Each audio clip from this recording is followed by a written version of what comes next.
Fala galera, nós vamos fazer uma microaula aqui sobre vírus, tá? Preparando vocês aí para o vestibular, para o Enem e aprendendo um pouco mais também sobre esse coronavírus aí, ok? Bom pessoal, o vírus ele é formado por uma cápsula de proteína e um material genético, ou DNA ou RNA.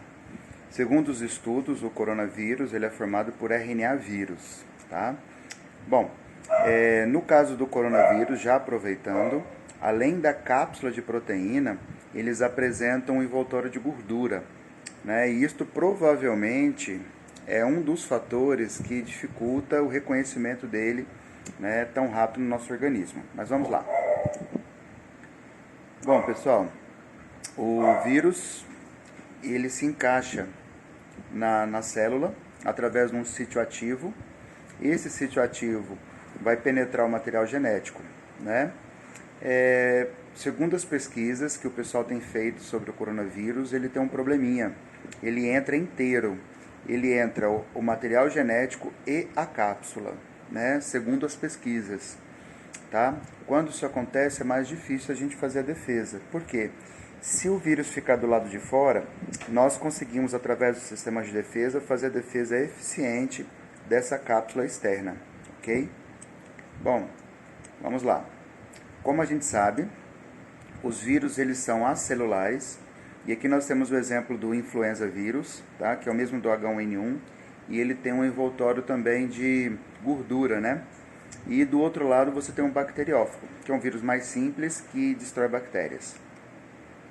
Já que o vírus ele é acelular, ele não tem organela, e já que ele não tem organela, né, ele depende da célula para fazer o seu metabolismo. Por isso que fora da célula, a vida útil do vírus ela é muito curta, dependendo do tipo de vírus, né? No caso do coronavírus, as pesquisas dizem também que ele não suporta muitos dias fora do corpo, né? Então esse é um lado bom, esse é um lado positivo. Alguns vírus são mais resistentes ao ambiente e ficam por muitos e muitos anos, ok? Características gerais dos vírus.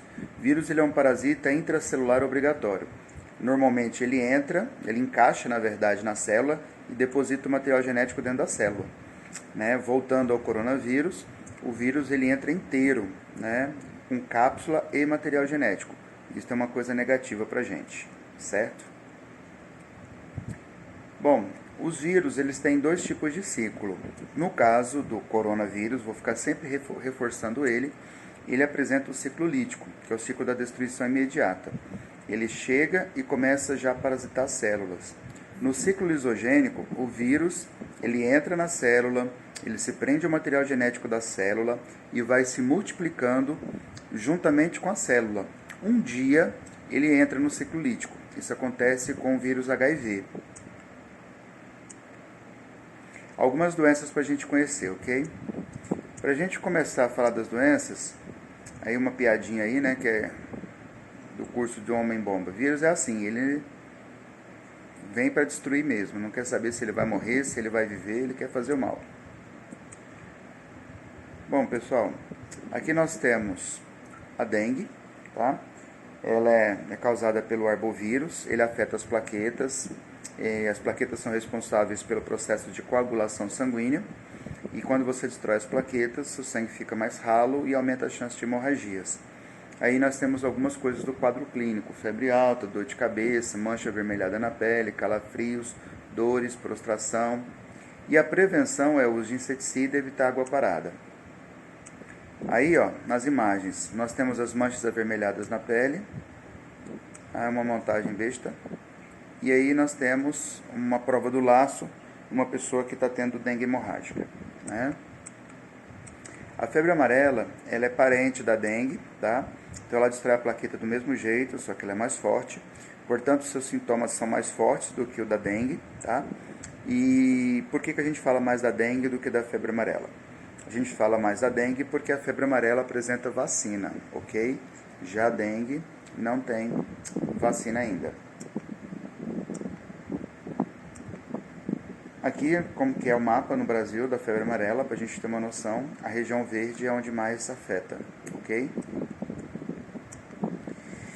A raiva hidrofobia, ela é causada por um vírus chamado rabidovírus. Ele causa alterações do sistema nervoso, principalmente na parte comportamental e na parte de sensibilidade, tá? Por isso que nós temos esse quadro clínico aí. É transmitido pela mordida e pela arranhadura. A prevenção é a vacinação de cães e gatos. Lembra, galera, vacina é para prevenção, soro é para tratamento.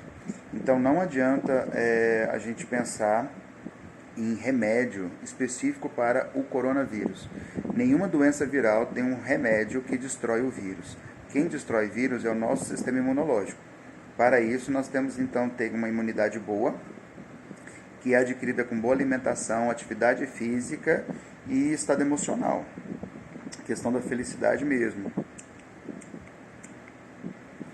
Aí, mais uma montagem, o cachorro raivoso. Lembra que o cachorro raivoso, ele não gosta de luz, não gosta de barulho, não gosta de beber água. Então, geralmente, eles ficam escondidos em becos. Aí nós temos a gripe ou a influenza, tá? Ela é diferente do resfriado, são vírus diferentes. E os sintomas delas, né, são parecidos, só que o resfriado é mais leve, tá? Tanto que o período também de cura é mais rápido. Aí muitas pessoas perguntam qual a diferença da gripe para o H1N1. Em resumo, de uma forma bem simples para a gente entender, é o seguinte: a gripe, o H1N1 e o coronavírus, para a gente já colocar os três no mesmo grupo, eles afetam as vias aéreas superiores, então eles entram pelo nariz ou pela boca, ok? E eles vão para as mucosas, então eles vão para as mucosas orais, mucosa nasal, mucosa respiratória, certo? Então qual a diferença do corona, do H1N1 e da gripe comum? A diferença é a velocidade de multiplicação desse vírus. Então, no caso, o influenza A, que é o H1N1, ele consegue chegar mais rápido no pulmão do que a gripe. A gripe, geralmente, ela chega até a garganta e já deu tempo de você produzir imunidade. Já o H1N1 chega até o pulmão, então ele já faz um estrago maior. E o corona, o que ele faz? Ele chega até o pulmão mais rápido que o H1N1. Então ele consegue causar irritações no pulmão mais rápidas do que o H1N1. Tá? Aí nós temos a AIDS, tá? Que a gente já conhece bastante, que diminui a nossa imunidade. Então, ela afeta os linfócitos, que são as únicas células capazes de fazer as nossas defesas. E aqui nós temos os dois ciclos da AIDS. Na parte de cima do desenho, em laranja lá em cima, é mostrado o ciclo lisogênico do vírus, quando o vírus se associa ao material genético da célula. E no desenho embaixo, na parte branca, no canto direito da imagem aí, é o ciclo lítico, quando o vírus já começa a destruir o material genético, tá, da célula e começa a parasitar. Bom, pessoal, então aqui é um resuminho, tá, sobre viroses. E, como eu falei para vocês, quem destrói o vírus é o nosso sistema imunológico. E aí eu gostaria de deixar a ideia o seguinte para vocês. Como que o meu sistema imunológico vai funcionar? Como que ele atua? Ele pode atuar de várias formas. A primeira é fazendo a produção de anticorpos e a destruição do vírus no plasma sanguíneo, tá? Que seria no soro, né, do nosso sangue. Aí o seu sistema imunológico vai lá e produz anticorpos através das células chamadas linfócitos B ativadas. Aí elas conseguem produzir anticorpos e destruir o vírus, ok? Caso o vírus entre na célula, nós temos um outro tipo de linfócito, tá? Que são chamados de citotóxicos. Eles destroem o vírus dentro da célula. Então o que acontece? Em resumo, da segunda forma, o vírus entrou na célula hospedeira. Aí o seu sistema imunológico reconheceu que o vírus entrou na célula hospedeira, certo? O que vai acontecer? O seu sistema de defesa vai lá e faz uma fagocitose da célula hospedeira com o vírus, com tudo que tiver lá dentro. Então nós temos basicamente essas duas barreiras de proteção, ok? Um abraço para vocês. Tchau, tchau.